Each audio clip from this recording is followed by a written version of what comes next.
So, got a little issue with the Merc, which is that we can't seem to tune it and get the ignition clean on it. It seems to be holding quite a bit of knock, so 4 or 5 degrees of ignition pull.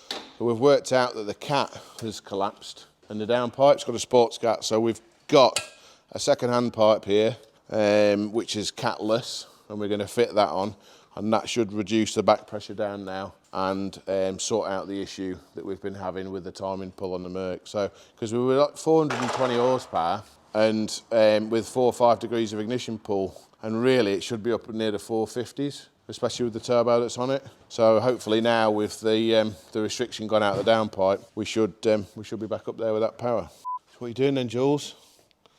Back together. Yeah, what have you done on this today? Carbon clean. Carbon clean. Was it bad? Not really. No, wasn't worth doing though. Should I give him his money back? No. Does mean I work for free? No. No chance. No, it wasn't too bad. Just about 50% of how bad they are normally. Yeah. So hopefully we'll get a little bit more airflow. I think what did it make on the dyno, Jay? 412? Was it 412? Yeah, so it's a full stage. I think it's a stage 2 car or stage 1 plus. So it should make about 430, 440 when it's re-dynoed again. So that'll be good. Very fast. So we need to put this, when we take this off here, this needs to go on the dyno actually. So we might have to do that tomorrow, to be fair, because the customer wants to pick it up. And then we've got this Audi 90's arrived, Stuart's.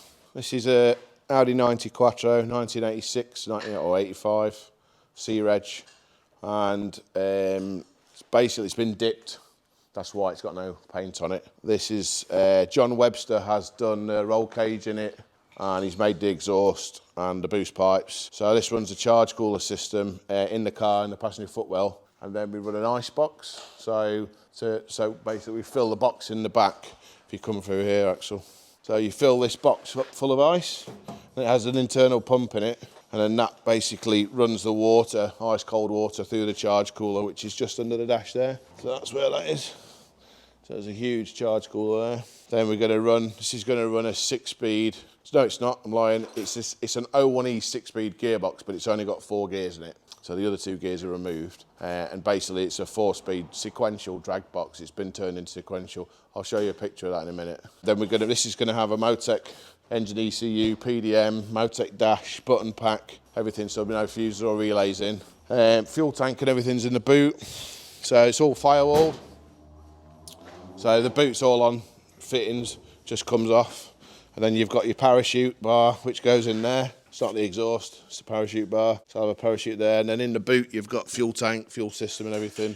But we'll touch on that more as we start to build the car. It's got a carbon roof going on it.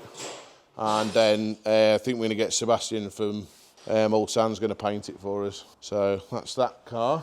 So then we've got this Mark 8 Golf R that we're just currently finishing off. We've put a Turbo Technics V5 on it.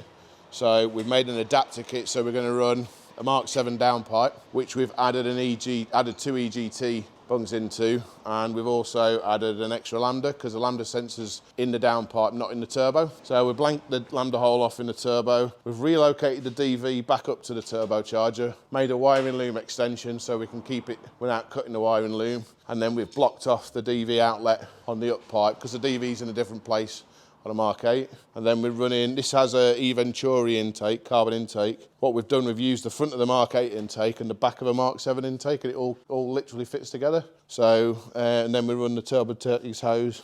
So basically, that full kit, we've run like the oil feed pipe and the heat cover and a various other little bits of pipe work from a Mark 7, so it all basically retrofits onto a Mark 8. And then this car's going over to Doug at MRC Tuning to be mapped, ready for the customer.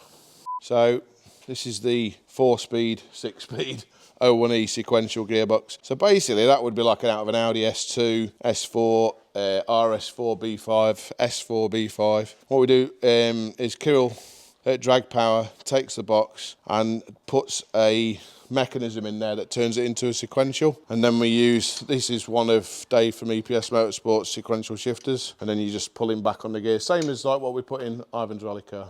Same box, but this is a 4-speed, not a 6-speed. So we're going to mount that in the car, obviously we're going to fit that. We've also got a tilt and twin plate clutch to go in there as well, and a TTV full light and flywheel as well to go in. So that's the gearbox for the Audi 90.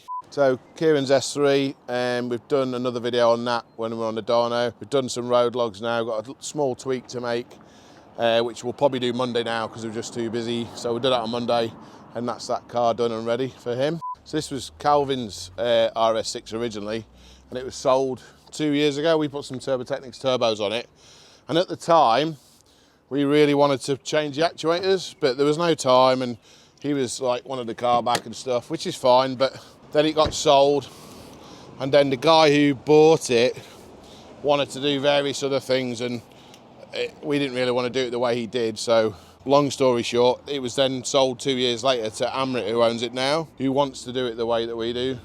So lovely guy, loves the car. And so what we've done is we've fitted some turbo systems, uprated vacuum actuators.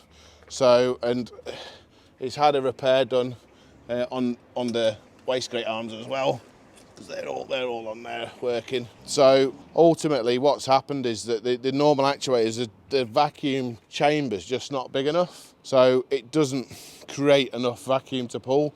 So the wastegate on these has like a 2 twin penny washers, so the surface area is quite large. So what we wanted to do was increase the pull of the vacuum to hold more boost, because what happens is, although we're trying to target sort of 1.9 bar, 2 bar, it tails right. We want it to hold as much as possible, but the wastegates blow open because the vacuum part of the actuator is just not strong enough to hold it shut.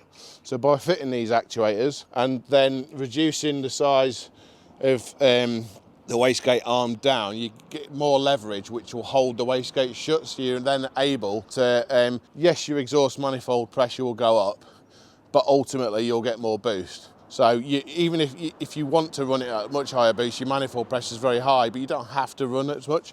So you can run the actuators a less percentage of duty, rather than the actuators being like 95% flat out continually all the time. So that's why we've done that.